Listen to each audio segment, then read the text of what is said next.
তো আজকে আমি আপনাদেরকে কিভাবে কোটেক্স অ্যাকাউন্ট ডিলিট করতে হয় সেইটাই এই ভিডিওতে থাকবে।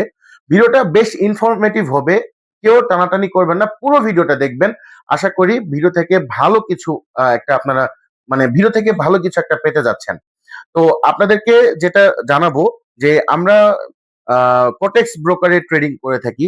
মানে হ্যাঁ, বাইনারি ট্রেডিংটাতে আমরা যারা বাইনারি ট্রেডিং করি আমরা কোটেক্স ব্রোকারে করি, ঠিক আছে? কিন্তু কোটেক্স ব্রোকার ছাড়া আরো অনেক ব্রোকার আছে, যেমন বিনোলা আছে, তারপরে আইকিউ অপশনস আছে, তারপরে আরো অনেক আছে। হ্যাঁ, বাইনারি অপশনস নামেই একটা ইয়ে আছে, ঠিক আছে?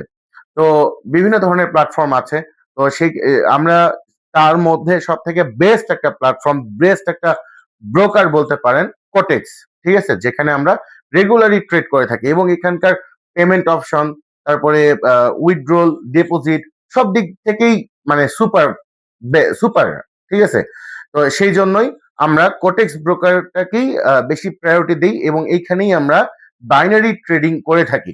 তো আসুন এখন আমি আপনাদেরকে যেটা দেখাবো কিভাবে এই কোটেক্স অ্যাকাউন্টটা ডিলিট করবেন, ঠিক আছে? আপনারা যারা এখনো আমার এই চ্যানেলে জয়েন করেন নাই, বিসমিল্লাহ চার্ট এই টেলিগ্রাম চ্যানেলে আমার সাথে জয়েন করবেন। লাইভ কল সিগন্যালের মাধ্যমে আপনারা ভালো একটা প্রফিট জেনারেট করতে পারবেন ডেইলি, ঠিক আছে? আর আমার ইউটিউব চ্যানেলটা অবশ্যই সাবস্ক্রাইব করবেন, লাইক কমেন্ট এবং শেয়ার মাস্ট করবেন, ঠিক আছে? করে আমার পাশে থাকবেন। আর এখানে নিচে থাকা বেল আইকনে একটা ক্লিক করে রাখবেন যাতে যে কোনো ভিডিও, ইনফরমেটিভ ভিডিও যখন আমি আপলোড করব আপনার কাছে যেন নোটিফিকেশনটা যেন চলে যায়। তো আসুন এখন আমরা কথা না বাড়ায় ভিডিওটা শুরু করি। তো এইটা আমার জিরো ব্যালেন্সের ডেমো অ্যাকাউন্ট, ঠিক আছে?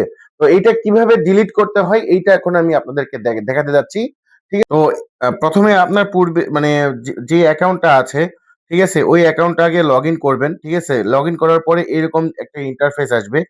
এরকম ইন্টারফেস আসার পরে আপনারা প্রোফাইলে যাবেন, এই যে এই বাটনটাতে, ঠিক আছে? আমি একটু দেখাই দিচ্ছি। এখানে মানে ৫টা বাটন আছে। একটা হলো ট্রেড অপশন, একটা হলো মানে হেল্প সেন্টার, একটা প্রোফাইল, একটা টুর্নামেন্ট আর একটা হলো সেটিংস এর অপশন। হ্যাঁ, তো আমরা প্রোফাইলের এই অপশনে যাব। আমরা প্রোফাইলের অপশনে যেয়ে এইখানে একটু স্ক্রল করলে এখানে দেখাবে ডিলিট অ্যাকাউন্ট। একটু দেখাই, এই যে এখানে লেখা দেখাচ্ছে ডিলিট অ্যাকাউন্ট, এখানে একটা ক্লিক করব। এই যে রিকোয়েস্ট ডিলিটেশন, এখানে ক্লিক করলাম। এখানে আমাদের যেই মানে মেইল দিয়ে এই অ্যাকাউন্টটা ভেরিফাই করা আছে সেই মেইলে এখন একটা মানে কনফার্মেশন মেইল যাবে, ঠিক আছে? ওই মেইলে একটা লিংক যাবে। আমি একটু আপনাদেরকে দেখাই, এখানে আমি সেটিং করে রাখছি অলরেডি, ঠিক আছে? এখানে একটা কনফার্মেশন মেইল আসবে, এই যে দেখেন, ভালো করে দেখেন, আপনারা দেখতে পাচ্ছেন কিনা, এই যে দেখেন, এই যে, হ্যাঁ, এটা হলো সেই ইমেইল। হ্যাঁ, এই কোটেক্স থেকে এই যে ইমেইলটা আসছে, এই মেইলটা যখন আমার এই যে এই লিংক একটা আসছে, এটা ডিলিটেশনের লিংক। হ্যাঁ, অ্যাকাউন্ট ডিলিটেশনের লিংক এইটা। তো এই লিংকটা আমি জাস্ট এখানে কপি ইউআরএল, ঠিক আছে? তারপরে আমরা এইখানে পেস্ট করে দিব। এইখানে পেস্ট করে দিলাম।